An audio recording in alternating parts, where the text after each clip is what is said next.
Hello, people. It's your boy Benji back with another transfer show. I've got the man, the myth, the Uh, legend. I got Mr. Musab. How you doing, bro? Good. What about you, man? Bro, I'm good. I'm good. Obviously, just been watching the Bayern versus Leon game, Yeah. and obviously, Gnabry just scored. Good. So it goes to show what it's like to have a good right winger, doesn't it, at your club? Let's not start on our club and our lack of signings before. Otherwise, I could just ramble on all day. So we're gonna start off with the Sancho news. I know you've been keeping up to date with Sancho. So give us like a bit of background and then give us like a bit of what came out today. All right. So basically, I think what's happened is United have been saying today. So what they said today is like we haven't agreed contract or personal terms or something. But I think that's BS because obviously Fabrizio said we've agreed personal terms, whatnot. So if United are saying that, it looks like we're trying to save face in case the deal falls through. So do you know how we did with Dybala? We said, he wanted this much or agent fees or whatnot. So we're trying to do that again just in case, like something happens and the whole deal falls through. Yeah. It doesn't make United look like, they failed on the transfer. But then Dortmund are being a pain about it as well. It's not one way, it's both ways. So the player wants to join. That's not the problem, like Fab said. The problem is the actual payment or agreeing on the fee. So the fee is agreed. It's just how we're going to pay the initial fee. That's the issue. Once we get past that, the deal will be done fast. But who knows? Who knows? A lot of people think there's this kid called Brooks going to be the replacement, but I don't think he's a replacement. Nah. So in terms of like the Sancho, what do you think is going on? Because obviously a couple of weeks ago they were saying that how they want 80-20-30 or 80-30-20 or whatever it is. Yeah. But now they're saying they want 120 million up front. Where do you think that's coming from? Do you think that's a bluff or do you think that's real?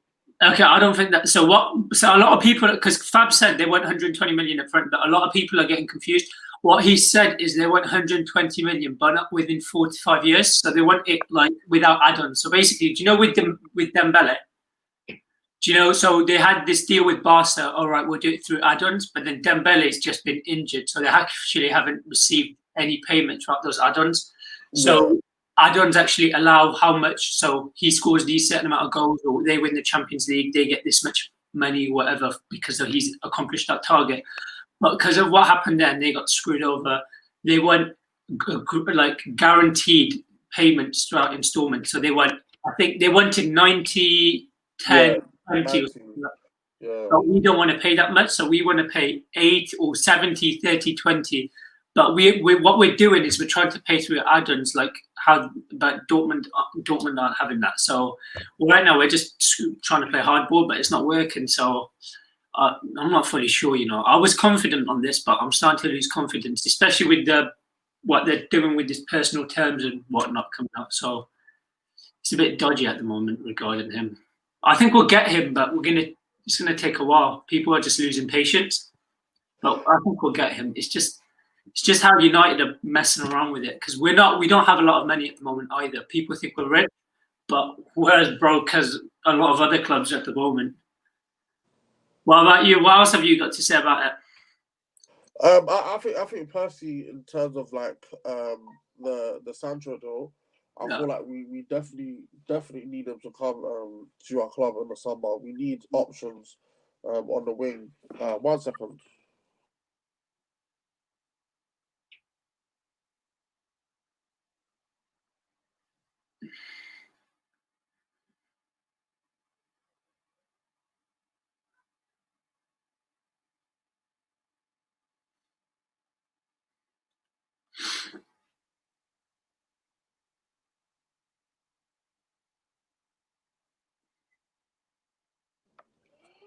Yeah, 1 second. Yeah, so we need a right winger at the club. Yeah. We need someone to come in and be that position. I feel like Sancho is that standard for the next eight years that he can actually be in the team. But the main problem that we're having is that we're not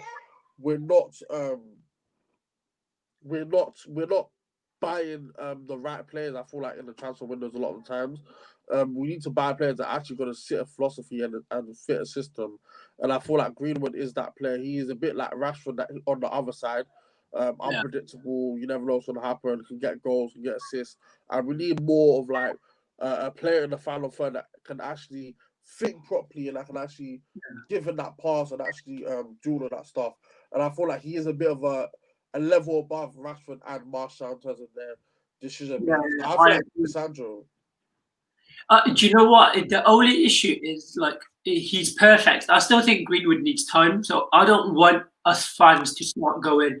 He's the same age as me. In fact, I'm older than him, but he's what do you call it? He needs time. But I think with what our fans are going to do is they start going to overhype him, or they're going to put a lot of pressure on him. And he's one of the best talents United have produced in a long time. So what we got to do is we got to be patient with him. But some games at the moment he's still not getting all contributions. He still needs time to develop. He still needs to bulk a bit because he's quite lean. You know, he's not like muscular tough yet. He will get there, but he just needs time. But I agree with you fully. Sancho is the perfect right winger. I would have taken Usmaan Dembele, but again, he's injury prone. Yeah, he's injury prone. If he wasn't injury prone, I'd take Dembele in a heartbeat. But we have to get Sancho, otherwise we don't have a right winger. And like you said, this kid's perfect. You're looking at 8, maybe 9 years of a solid right winger. And not only that, he can play on the left as well. It's not like he's just one direction. He can play everywhere. But there's also talks about this Brooks kid, isn't there? But a lot of people think he's Sancho's replacement, but he'll probably be Grealish's replacement. I don't think we'll get Grealish. So how real are these reports? Because obviously, I'm not seeing Fabrizio say anything. I'm not seeing any. Yeah.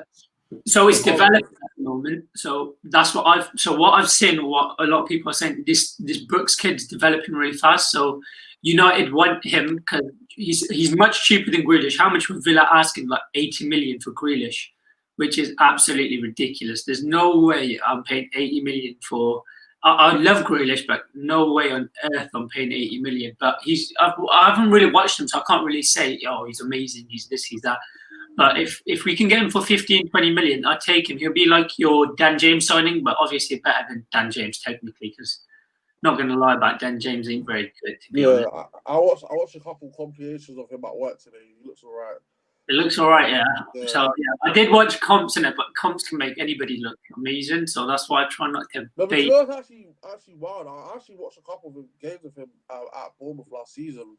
I kind of like the way Eddie Howe's teams play, and I feel like not this season, but last season he was a very good player. He was nippy, he was buzzing around, he was creative, he was trying a lot of stuff, and I feel like with better players, he'll become a better player as well. Yeah, he's just like recently. So I think yesterday he started following United and whatnot on Twitter and Insta.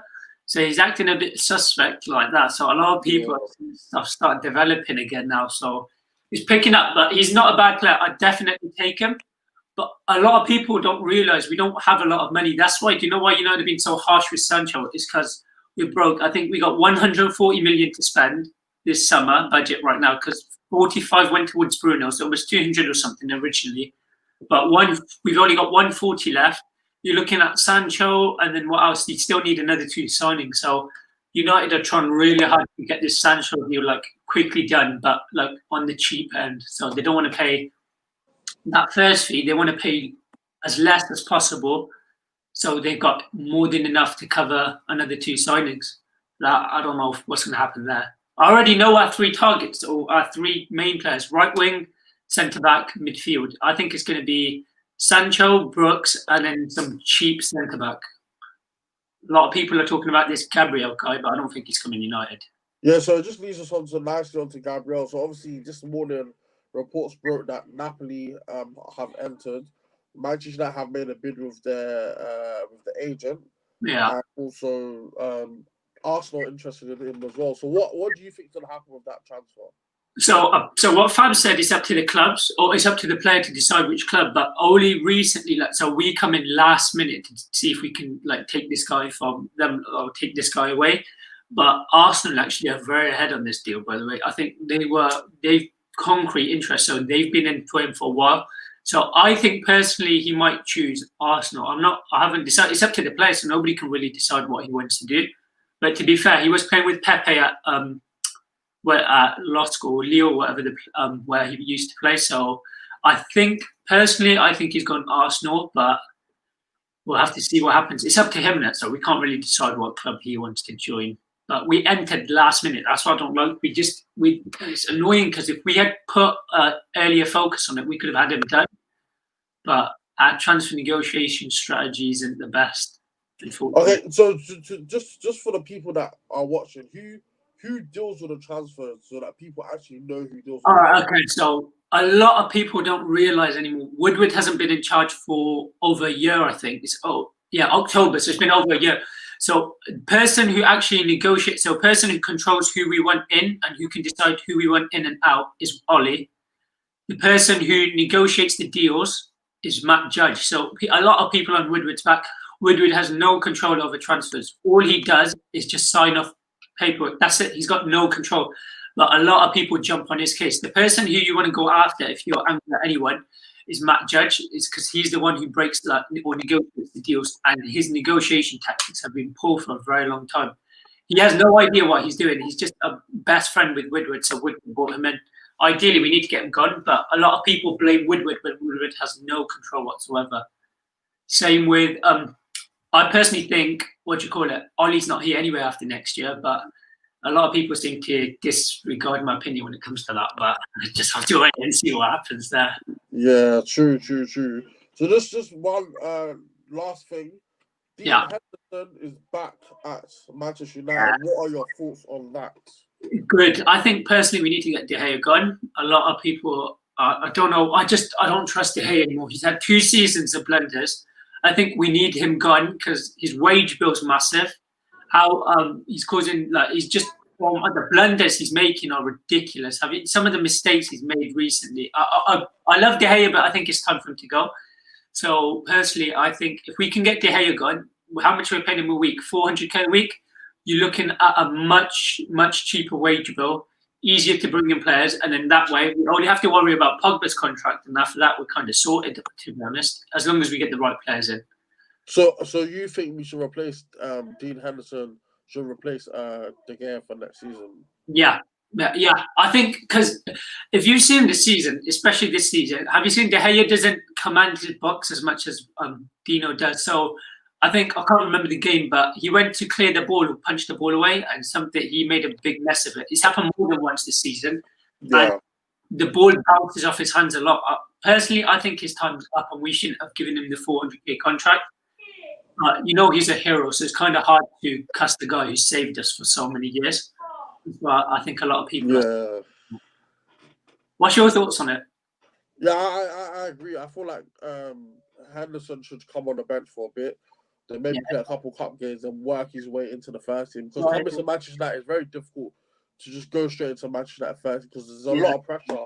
It's different playing in front of, no disrespect, Sheffield United, probably less than a 30k seater stadium compared to coming to 75,000 people.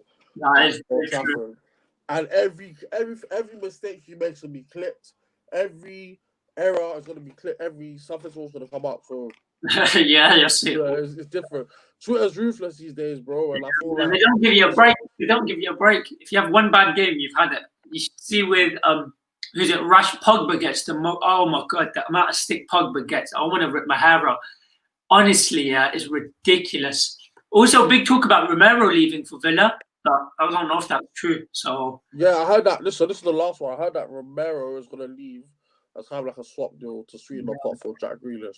Yeah, so I heard that, but I don't know how much truth there is in that. Again, that's just you gotta wait to see if any actual truth comes in about that. But if that happens, you know what? I don't mind that. We've got Dean Hendo back, and then you can rotate him and De Gea for the time being, and then ideally De Gea chips after next season. But we'll just have to see what happens on that end. But apart from that, if we can get, say Romero goes, you're looking at Dean Hendo and De Gea swapping. I don't mind that, to be honest. That's probably the best. Smalling's going too, I think, but Smalling.